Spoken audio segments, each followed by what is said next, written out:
Hai sobat gengsku semua, kembali lagi ke channel YouTubeku Ewi Pasaribu. Apa kabar buat kalian dimanapun kalian berada? I hope you guys are still stay home, stay safe, stay wherever you are now. And buat kalian semua yang udah nonton channel aku, terima kasih banyak karena hari ini aku ada kasih sharing satu info tentang ikutin terus ya.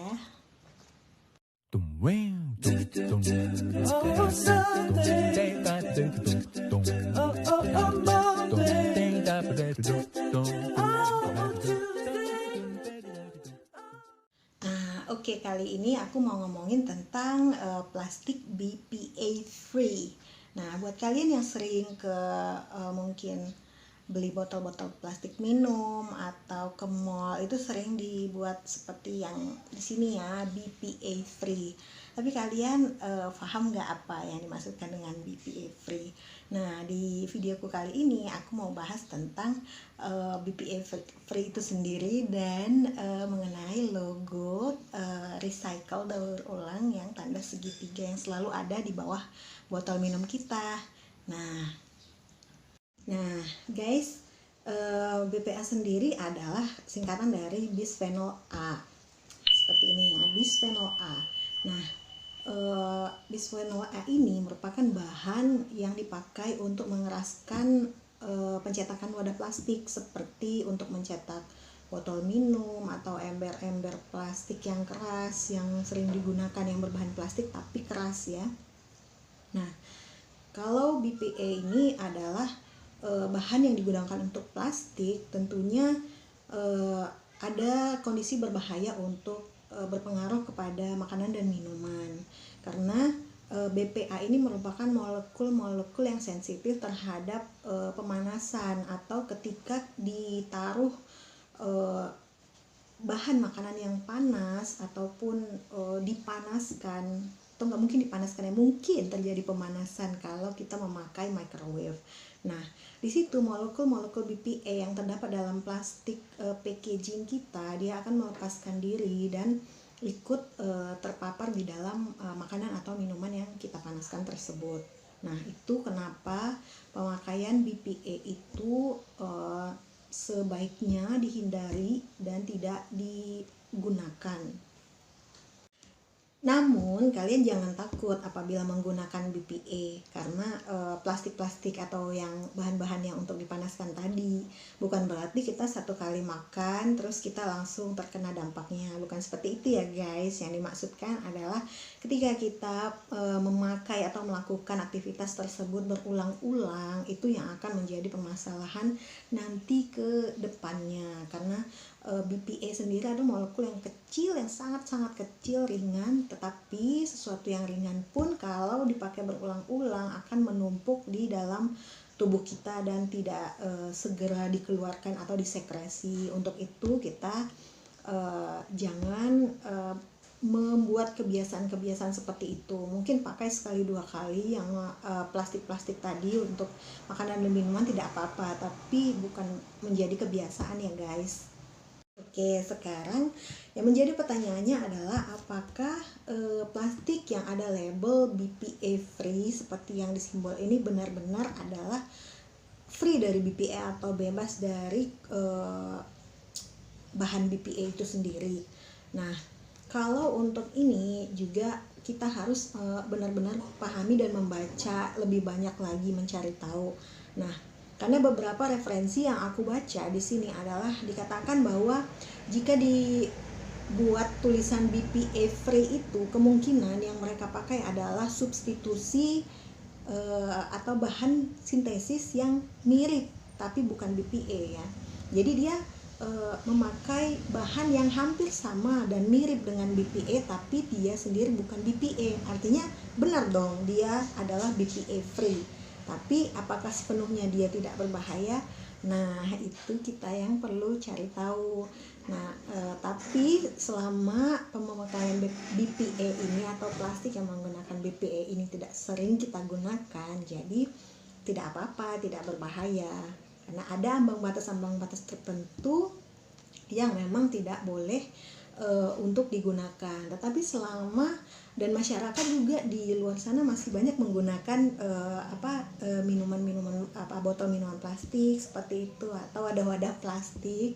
Jadi menurut aku pribadi kita masih aman aman dalam pemakaiannya. Oke guys, infonya menarik nggak? Nah, untuk selanjutnya, kamu tahu nggak di bawah botol minuman kalian itu sering kali ada logo atau angka. Angka recycle itu kadang ada nomor 1, 2, dan seterusnya. Itu sebenarnya angka apa sih? Kalian tahu nggak? Itu adalah angka sebagai angka atau simbol untuk menunjukkan keamanan bagi penggunanya. Apa aja kak itu? Nanti kita cek sama-sama ya. Nah, dikutip dari halaman Kompasiana bahwasanya lambang daur ulang ini adalah angka 1 sampai 7 dan dilingkupi atau dilindungi atau di dalam lingkaran lambang recycle ya, tahu lah ya. Nah, angka-angka tersebut secara tidak langsung adalah informasi buat kita mengenai bahan toksik yang digunakan di dalam plastik. Nah, itu juga dapat menjadi informasi buat kita seberapa besar kemungkinan plastik tersebut mencemari lingkungan atau plastik yang degradable, bagaimana keamanan plastik tersebut. Nah, apa saja itu? Baiklah, kita akan mengupasnya satu persatu. Yang pertama adalah angka 1. Angka 1 ini adalah kode untuk PET atau PETE. Nah, PETE ini adalah singkatan dari polyethylene terephthalate. Nah, bisa dilihat ya nanti atau di next slide. Nah, polyethylene terephthalate ini adalah plastik yang sering kita dengar yang bisa didaur ulang. Jadi kalau ada dibilang orang plastik daur ulang, kemungkinan besar dia menggunakan plastik dengan jenis nomor 1 ini. Nah, plastik ini sendiri itu banyak digunakan seperti untuk penggunaan saus botol ya, kecap botol atau selai kacang, atau yang banyak juga digunakan untuk tempat obat-obat kumur yang sering ada di supermarket atau di mal-mal. Nah, jadi jangan lupa nomor 1 adalah PETE atau polyethylene terephthalate. Untuk simbol yang nomor 2 yaitu angka 2 adalah HDPE. Nah, HDPE ini yaitu high density polyethylene. Nah, untuk angka nomor 2 ini merupakan salah satu dari bahan kemasan yang terbaik ya, karena nomor 2 ini juga banyak didaur ulang oleh orang-orang, kebanyakan yang orang-orang pinggir jalan sih, yang home industry mungkin seperti itu ya, karena plastik ini sendiri dia bukan bening jernih, malah buram. Ciri khas plastik ini adalah buram dan banyak digunakan untuk botol-botol susu, botol minuman, botol jus, botol sampo, botol sampo tapi yang buram ya, yang agak lembek, dan botol sabun seperti itu, untuk botol oli. Nah, dan high density polyethylene ini termasuk yang paling aman seperti yang saya katakan tadi. Itu adalah nomor 2. Oke, next selanjutnya adalah nomor 3 atau angka 3, yaitu ada lambangnya V atau PVC atau vinil. Nah, vinil ini sendiri ini adalah bahan yang banyak digunakan oleh bahan-bahan medis seperti aku kurang tahu ya seperti apa, tapi bahan-bahan ini banyak digunakan untuk bahan-bahan plastik medis. Nah, salah satu contohnya adalah pipa ledeng. Nah, pipa ledeng ataupun botol minyak goreng juga terbuat dari vinil ini. Bahannya agak keras dan bening, Jadi tapi untuk bahan-bahan ini tidak disarankan untuk didaur ulang untuk pemakaian makanan dan minuman kita sehari-hari ya guys. Jadi kalau kamu ketemu dengan bahan yang nomor 3 atau angka 3, simbol yang ketiga ini tidak disarankan untuk kamu daur ulang. Karena salah satu bahan dasarnya itu adalah bersifat karsinogenik untuk jangka panjang. Jadi ingat ya, segala sesuatu yang bersifat karsinogen itu tidak disarankan untuk digunakan berulang-ulang dalam jangka waktu yang lama. Untuk pemakaian 1, 2, atau 3 kali dalam sebulan mungkin it's okay guys. Oke, itu dia nomor 3 yaitu vinil. Oke, sekarang masuk nomor 4. Yang keempat adalah plastik LDPE atau low density polyethylene.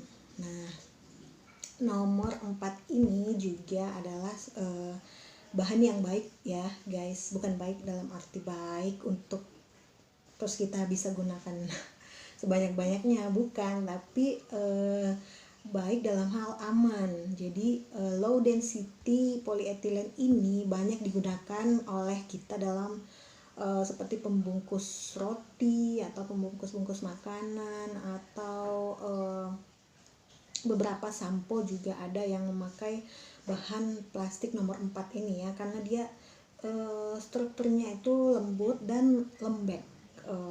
Lembek dalam artian dia juga kalau misalnya dia juga banyak dan gampang untuk ditear atau dirobek seperti itu. Nah, jadi tadi yang aman selain nomor 2 juga nomor 4 itu aman untuk dipakai. Selanjutnya kita masuk ke logo yang bernomor 5 ya, dengan angka 5.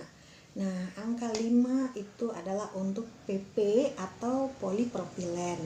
Nah, polipropilen ini juga bagus dan aman untuk dipakai ya.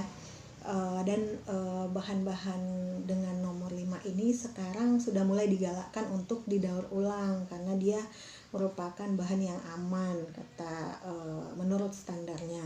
Nah, bahan-bahan makanan juga sering menggunakan plastik polipropilen ini atau PP, yaitu seperti pembungkus atau wadah yogurt, atau beberapa botol sirup juga ada yang menggunakan plastik dengan berbahan polipropilen nomor 5 ini.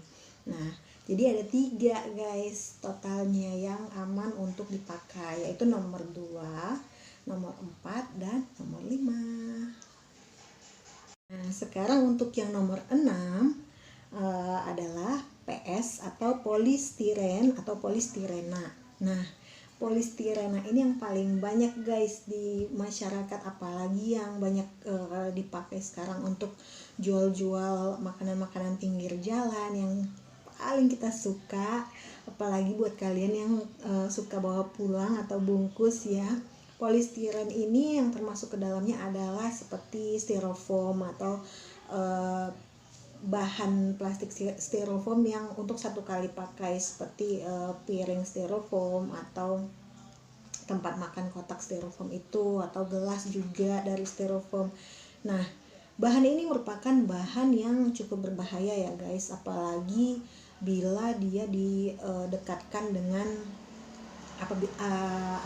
dicampur atau dipakai untuk bahan-bahan yang panas.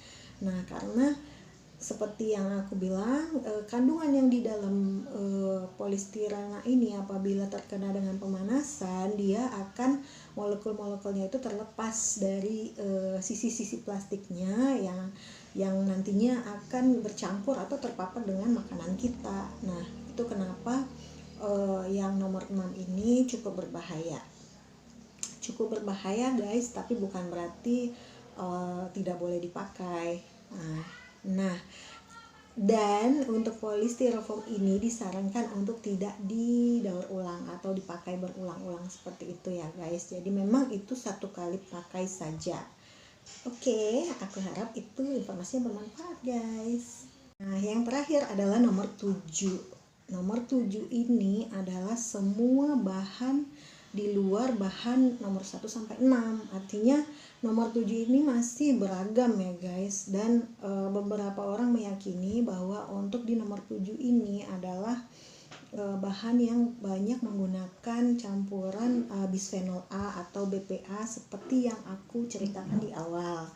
Nah, jadi nomor 7 ini adalah merupakan bahan yang sebaiknya dihindari untuk produk makanan dan minuman guys. Jadi kalau kalian ada melihat produk makanan atau minuman dengan label nomor 7 itu mungkin perlu diperhatikan ya. Atau kalau kalian mau mendaur ulang produk tersebut itu tidak disarankan guys, karena sudah jelas-jelas nomornya nomor 7 dan dia mengandung bahan yang bukan bahan aman seperti itu. Nah, untuk yang nomor 7 ini sendiri dia banyak digunakan itu untuk produksi kacamata seperti Ray-Ban atau dalam industri-industri plastik-plastik pendukung komputer atau laptop seperti itu ya guys. Jadi tidak disarankan untuk digunakan yang nomor 7 ini karena kemungkinan mengandung bisphenol A atau BPA.